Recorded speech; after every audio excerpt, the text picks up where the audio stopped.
खबर है कि ईरान अमेरिका से अपने कमांडर कासिम सुलेमानी की हत्या का बदला लेने के लिए तैयार बैठा है। वो कासिम सुलेमानी जिसे ईरान के लोग अपने हीरो की तरह देखते थे, लेकिन अमेरिका ने 2018 में पहले उसे आतंकी घोषित किया था और फिर 3 जनवरी 2020 को उसे इराक में मार गिराया था।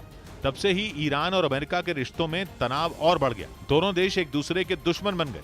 अब खबर है कि ईरान ने अमेरिका के पूर्व विदेश मंत्री माइक पॉम्पियो को जान से मारने की धमकी दी है। न सिर्फ माइक पॉम्पियो बल्कि अमेरिका के विशेष दूत ब्रायन हुक भी ईरान के निशाने पर बताए गए। इसकी शुरुआत माइक पॉम्पियो के एक इंटरव्यू से हुई, जिसमें उन्होंने कासिम सुलेमानी को मारने की वजह बताई थी। माइक पॉम्पियो के मुताबिक सुलेमानी को इसलिए मारा गया था क्योंकि वो 500 अमेरिकी नागरिकों को मारने का प्लान बना रहे थे। और इसी बात पर ईरान के कुछ चरमपंथी संगठन आग बबूला हो गए। इन संगठनों की तरफ से माइक पॉम्पियो को जान से मारने की धमकी तक दे दी गई, जिसका मतलब साफ है कि कासिम सुलेमानी की मौत का बदला लेने के लिए ईरान के कई संगठन तैयार बैठे हैं। इस बात की जानकारी कासिम सुलेमानी की बेटी जैनब सुलेमानी से जुड़े एक ट्विटर अकाउंट के जरिए मिली। इस अकाउंट से हुए एक ट्वीट में पूर्व अमेरिकी विदेश मंत्री माइक पॉम्पियो को झूठा करार दिया गया।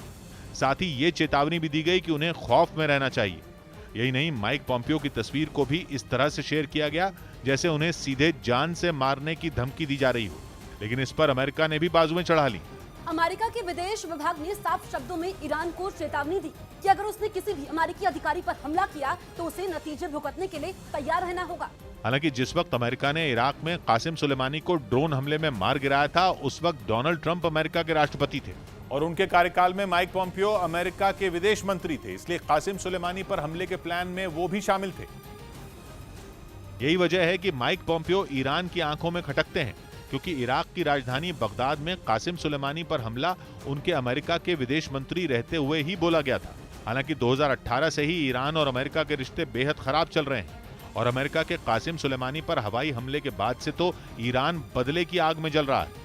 3 जनवरी 2020 को कासिम सुलेमानी की मौत के बाद ईरान ने उसी साल 8 जनवरी को एक ही रात में इराक में मौजूद 2 अमेरिकी बेस पर ताबड़तोड़ मिसाइलें दागी थीं और इसे ऑपरेशन शहीद सुलेमानी नाम दिया था। ईरान के बदले की आग अभी तक बुझती नहीं दिख रही। यही वजह है कि अमेरिका माइक पॉम्पियो और ब्रायन हुक को 24 घंटे की सुरक्षा देने के लिए हर महीने $2 मिलियन यानी कि भारतीय रुपयों में 15 करोड़ खर्च कर रहा है। रूस के हमलों का वहीं जवाब देने के लिए ज़ेलेंस्की ने अपने टर्मिनेटर रोबोट को मैदान में उतार दिया। इसकी जरूरत इसलिए पड़ी क्योंकि यूक्रेन अब तक अपने हजारों सैनिकों को इस जंग में खो चुका है, जिसे देखते हुए ज़ेलेंस्की ने अब अपने टर्मिनेटर रोबोट पर भरोसा जताया है। यूक्रेन का दावा है कि जंग के मौजूदा हालात में यह छोटी सी मशीन उसके बड़े काम आएगी। इस रोबोट के जरिए न केवल दुश्मन सेना की जासूसी की जा सकेगी, बल्कि जरूरत पड़ने पर इसके जरिए हमला भी किया जा सकता है। यूक्रेन की सेना के मुताबिक 50 किलो वजन के इस रोबोट से रूसी सेना पर नजर रखना आसान हो जाएगा और मौका मिलने पर इसमें लगी मशीन गन से पुतिन के सैनिकों को ढेर कर दिया जाएगा। यानी रूसी सेना का मुकाबला करने के लिए यूक्रेन के सैनिकों को अपनी जान दांव पर नहीं लगानी पड़ेगी। उन्हें बस छिपकर अपने इस रोबोट को आगे करना होगा, जिसमें एक पतला तार लगा होता है। यूक्रेन का दावा है कि उसके रोबोट में लगा ये तार आसमान से दिखाई नहीं देता, जिसका मतलब यह है कि रूसी सैनिकों की आंखों में धूल झोंककर उन पर यह रोबोट आसानी से हमला कर सकता है। और यूक्रेन ने तो यह भी दावा किया कि उसने इस तरह के कई रोबोट की तैनाती ज़ापोरिजिया में कर दी है, ताकि रूसी सेना के ताबड़तोड़ हमलों का जवाब दिया जा सके। लेकिन सवाल यह है कि आखिर यूक्रेन को अब इसकी जरूरत क्यों पड़ी? असल में अमेरिका ने अब तक यूक्रेन को कई जंगी ड्रोन दिए, जिनकी मदद से यूक्रेन की सेना रूस का सामना कर रही। लेकिन बाइडेन सरकार ने अब यूक्रेन को जंगी ड्रोन की सप्लाई करने पर रोक लगा दी।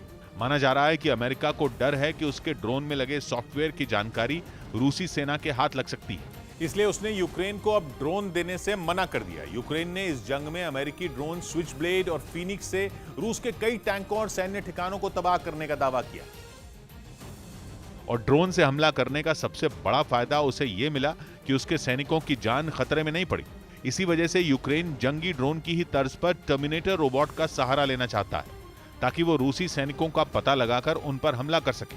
दावा है कि ये रोबोट आर्टिफिशियल इंटेलिजेंस के आधार पर काम करता है और उसकी इसी खूबी की वजह से यूक्रेन अब इस तरह के रोबोट को डॉनबास में तैनात करने की योजना बना रहा है, जहां इन दिनों रूसी सेना के साथ उसकी भीषण लड़ाई जारी है।